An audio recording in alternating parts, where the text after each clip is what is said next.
प्यारे बच्चों, good morning. Class 8 Hindi, मैं जयप्रकाश तिवारी और इस लेसन की तीसरी वीडियो। जैसा कि पिछले दिन बताया गया था आपको कि एक 12-13 साल का बच्चा गर्मी के मौसम में जेठ के महीने में बैग में कुछ लेकर के आ रहा था और सारे घर के दरवाजे बंद थे। उस समय एक उसे खुला हुआ दरवाज़ा मिला और उसके चेहरे पर कुछ मुस्कुराहट आई, उसकी आंख में कुछ चमक आई और उस दरवाजे के पास पहुंचा और उसने गृहिणी से एक गिलास पानी मांगा और उसके बाद वो पानी लेने के लिए शारदा नामक गृहिणी घर में गई। अब उसके बाद से हम लोगों को पढ़ना है। यह कहकर शारदा घर के अंदर चली गई। वह एक गिलास में पानी और मिठाई लेकर आई और लड़के को पकड़ा दिया। शायद उसे बहुत प्यास लगी थी। वह गटागट पानी पीने लगा। शारदा ने रोका, बेटा खाली पानी नहीं पीते, पहले मिठाई खा लो, खाली पानी पीने से धक्का लगता है। अब उसने बताया कि केवल पानी पी लेने से धक्का लगता है, कुछ खा करके ही पानी पीना चाहिए। लड़के ने सकुचाते हुए मिठाई उठाई और आभार जताते हुए मुंह में डाल लिया। उसके बाद पानी पीने लगा। वह जितनी देर पानी पीता रहा वह उसे गौर से देखती और सोचती रही, न जाने बेचारे की क्या विवशता है कि वह इस जलती धूप में भी अपना सामान बेचने निकला है। पेट इंसान से जो न कराए कम है, भले घर का लग रहा है, उसके अंदर ममता और दया के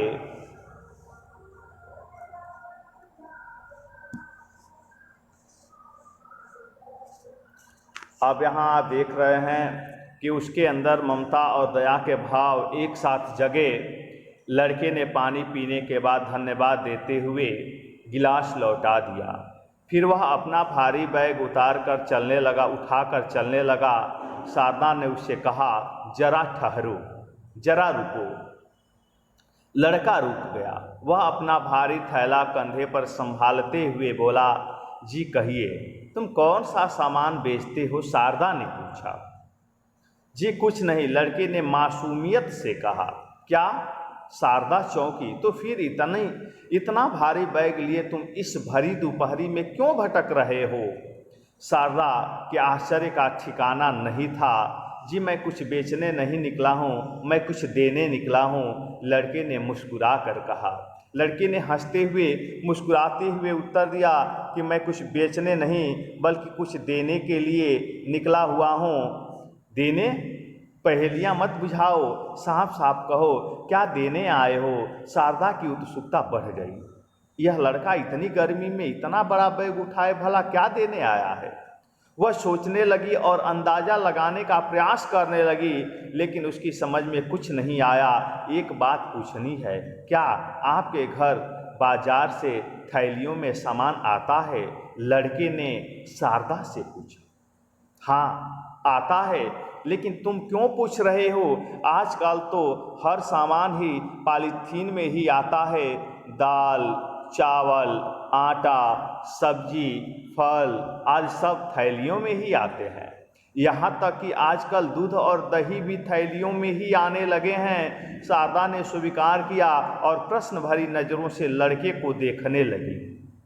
अब यहाँ उस शारदा नामक गृहिणी ने सारी बातें बता दी कि ये सारे वस्तुएं जो हैं पॉलीथीन में ही हम लोग लाते हैं या सभी लोग लाते हैं। लड़के ने अपने थैले से एक कपड़े का थैला निकाला और शारदा को देते हुए बोला, आंटी आपसे एक अनुरोध है कि आगे से अपने घर का सारा सामान इसमें रख कर लाया कीजिए, प्लीज़ बुरा मत मानिएगा। यह मुझ पर आपका बहुत बड़ा उपकार होगा और एक वादा कीजिए कि आप प्लास्टिक की थैलियाँ प्रयोग नहीं करेंगे। अब उस 12 से 14 वर्ष के बच्चे ने प्रॉमिस कराया उस शारदा नामक महिला से कि आप वादा कीजिए कि आप प्लास्टिक में अपने घर कभी कोई सामान नहीं लाएंगी, नहीं मंगाएंगी। प्यारे बच्चों, आज हम यूज एंड थ्रो यानी प्रयोग करके जो प्लास्टिक के कचरे फेंक देते हैं, उसके बहुत बड़े दुष्परिणाम भी हमें देखने को मिलते हैं। शहरों में आपने न्यूज़ के माध्यम से, अखबार के माध्यम से, न्यूज़ चैनल के माध्यम से सुना होगा, देखा भी होगा कि आज बहुत सी गायें, बहुत से बछड़े प्लास्टिक खा कर के मर जा रही हैं, अपने जीवन को गंवा दे रही हैं, प्राण पखेरु उनके उड़ जा रहे हैं। दूसरी बात, हमारी यह भूमि भी, पृथ्वी भी, धरती भी उर्वरा शक्ति से हीन होती जा रही है।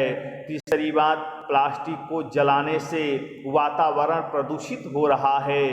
तो आओ मिलकर दीप जलाएं के माध्यम से राइटर बताना चाहता है कि प्रत्येक व्यक्तियों को संगठित होकर के इन कुरीतियों का, इन बुराइयों का विरोध करना होगा, हमें त्यागना होगा।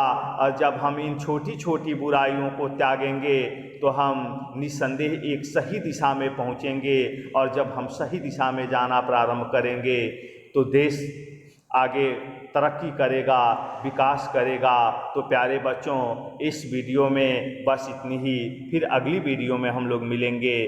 धन्यवाद।